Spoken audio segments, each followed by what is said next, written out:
Most of us are familiar with the Ten Commandments, right? We may not be able to name all 10 of them, but we have a pretty good idea what they're about. Sort of the ground rules that God gave his people, sort of a baseline of saying how it is that we live with God and with one another. So we've got things like don't have any other gods, don't kill, don't steal, don't commit adultery, don't bear false witness. So we've got all these commandments. The one that I think, though, is the most ignored, maybe we could have a contest. What do you think is the most ignored commandment? The one that I think, my vote is for remember the Sabbath day, keep it holy. And I think there's reasons for that because I think it's sort of fuzzy. Well, what exactly does that mean? We know pretty much what do not kill means, but how do you keep the Sabbath holy? It's a little confusing because in some ways it's sort of a Jewish thing. Well, the Sabbath was a very particular kind of thing for the people, the Jewish people.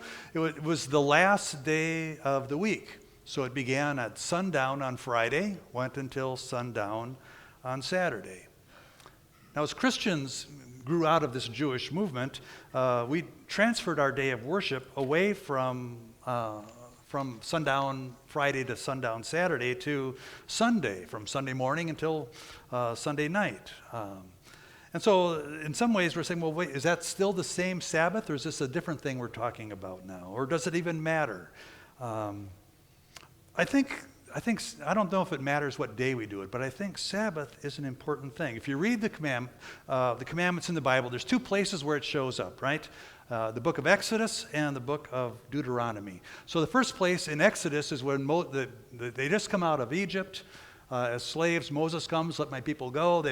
Pharaoh reluctantly lets them go. They come out in the wilderness. Moses goes up on the mountain, brings down 10 commandments. He says, this is going to be how we live. How we live in our relationship with God, how we live in our relationship with one another. Now, the book of Deuteronomy comes later, 40 years later. The people spent 40 years in the wilderness because they needed time to learn what it means and practice before they enter into the promised land what this relationship is like. So Deuteronomy, 40 years later, Moses says, let's review what we have learned. And goes through the Ten Commandments again, and then encourages them. They say, this is we enter into this promised land. This is how we live. Anyway, I find that the commandment about the Sabbath, though, is the longest and most detailed of all the commandments. If you go to the Bible and read those, that's the biggest chunk, the biggest paragraph. Doesn't just say, remember the Sabbath day, keep it holy. It goes on for a whole paragraph saying, what do we mean by that? And if you compare the Exodus version and the Deuteronomy version, they are almost exactly word for word the same, except when it comes to the commandment about the Sabbath. There, they differ. The commandment is still remember Sabbath day, but the rationale, the reason for keeping it holy is different from Exodus to Deuteronomy. Something happened in 40 years for that. So today we're going to look at the version that comes from Deuteronomy. Next week we'll look at the Exodus one. So anyway, here's what it says from Deuteronomy chapter 5. It says, observe the Sabbath day, keep it holy, as the Lord your God commanded you. 6 days shall you labor and do all your work, but the seventh day is a Sabbath to the Lord your God. You shall not do any work, you or your son, or your daughter, or your male or female slave, or your ox, or your donkey, or any of your livestock, or the resident alien that lives in your towns, so that your male and female slave may rest as well as you. Remember, you were once a slave in the land of Egypt. The Lord your God brought you out from there with a mighty hand and outstretched arm.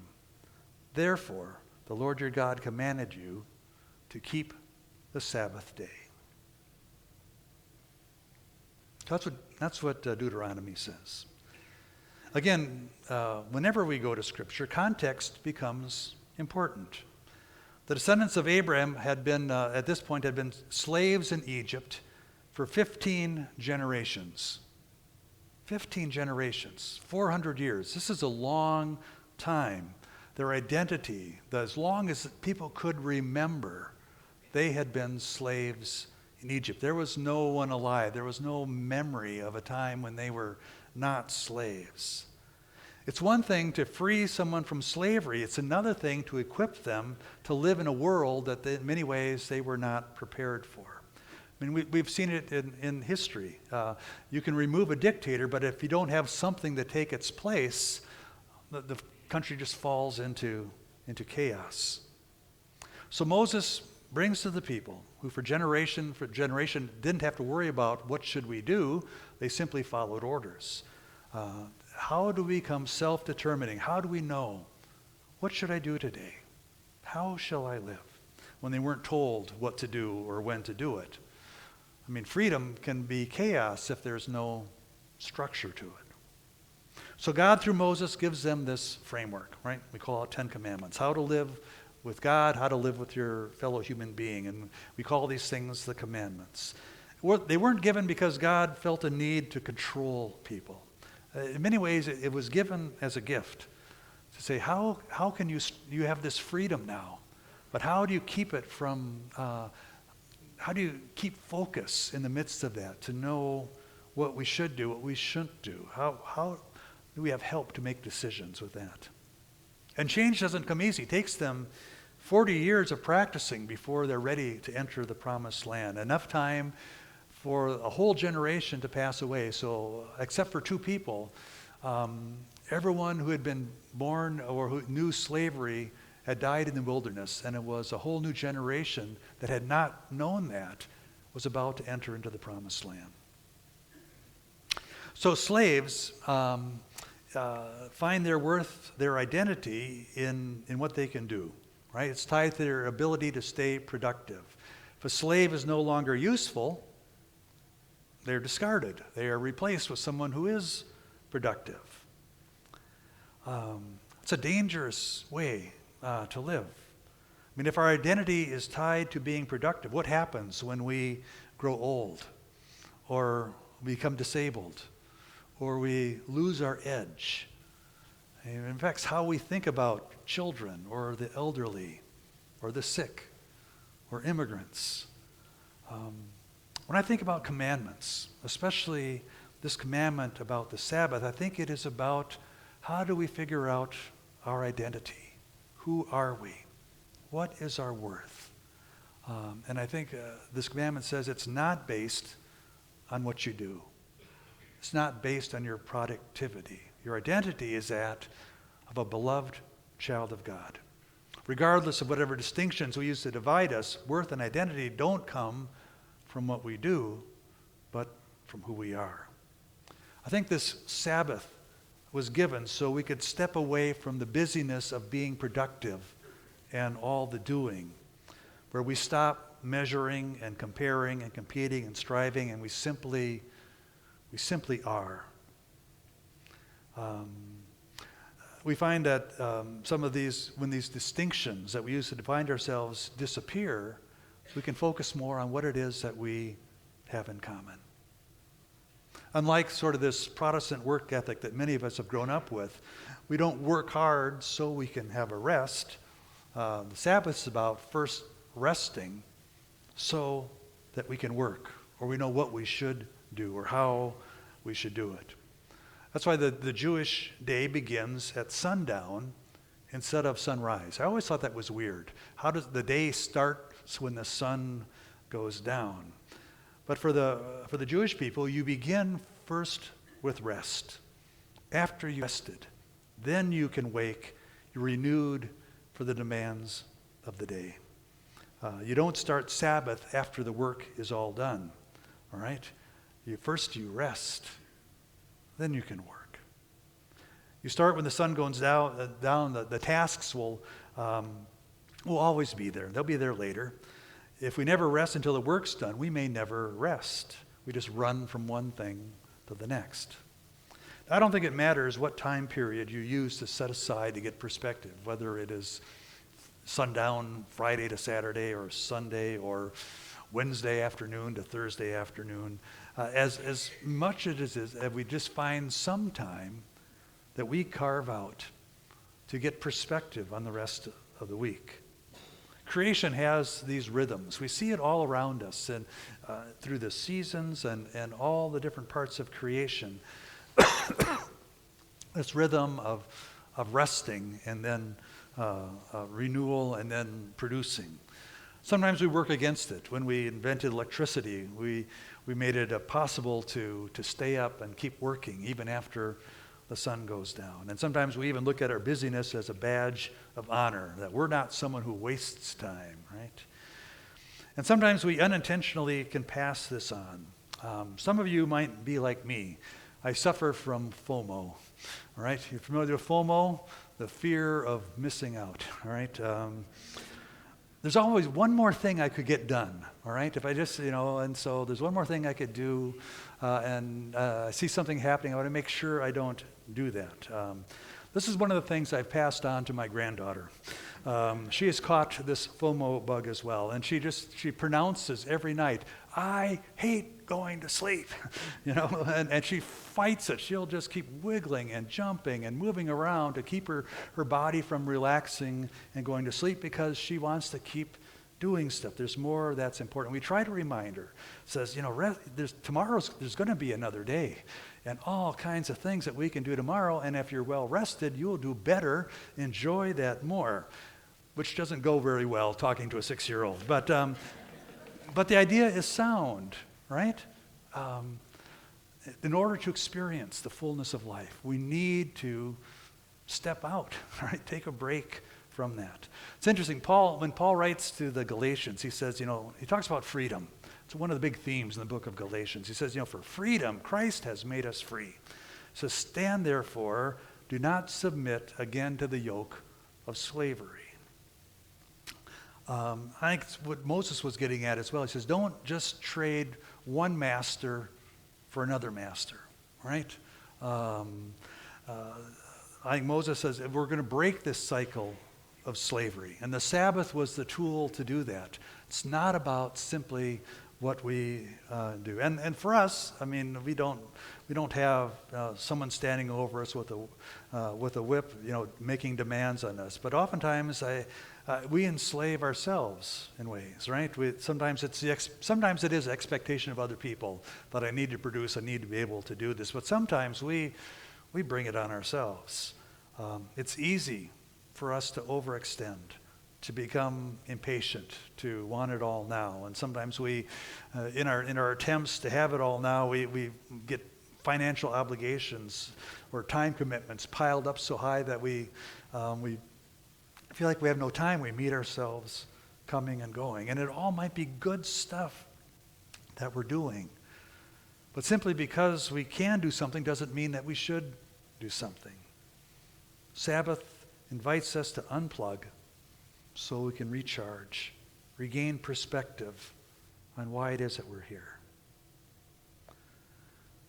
Jesus would invite his followers. He would say, "Come, all you who are weary, carrying heavy burdens. I will give you rest. Take my yoke upon you and learn from me, for I am gentle and humble in heart. You will find rest for your souls. For my yoke is easy, my burden is light."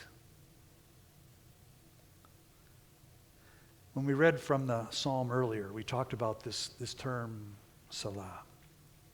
Invitation to pause, to reflect before rushing and going on to the next thing, an interlude, this extra measure, a chance to let things sink in a little bit, a moment of Sabbath.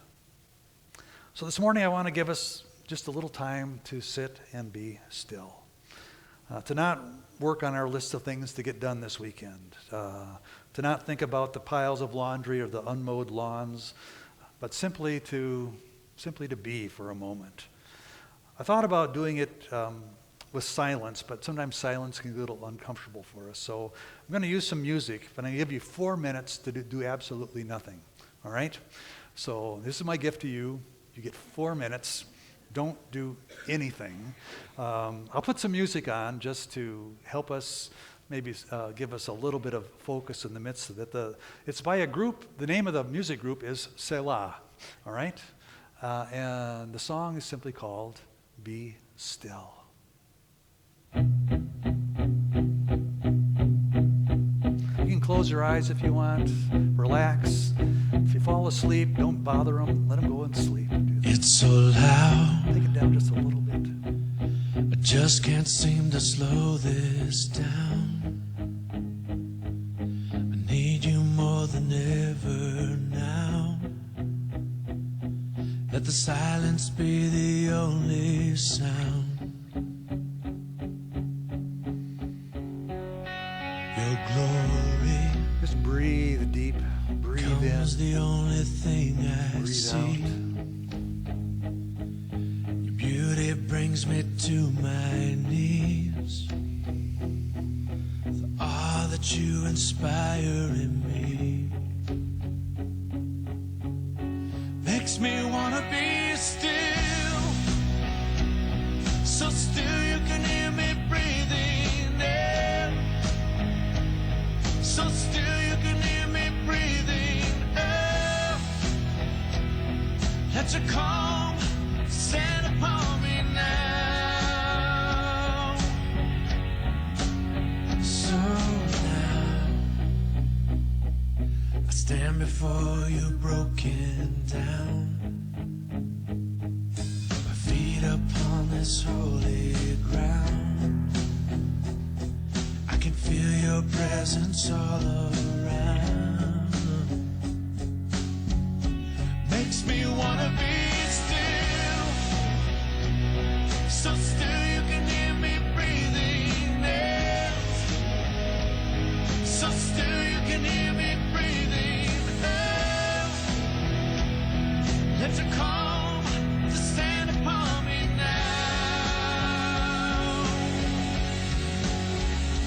I hear you whisper softly. I hear you speaking to me. I hear you in the silence you call my name. I wanna be still, so still you can hear me breathing in, so still you can hear me breathing now. Let your calm descend upon me now. I wanna be still, so still you can hear me breathing in, so still you can hear me breathing out. Let your calm descend upon me now. I wanna be still, so still you can hear me breathing in, so still you can hear me breathing out.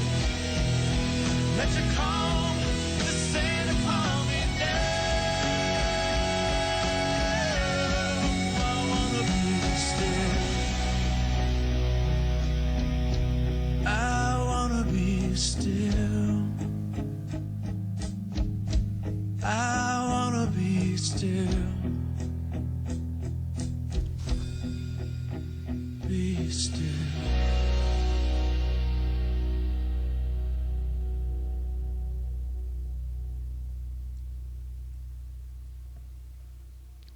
Amen.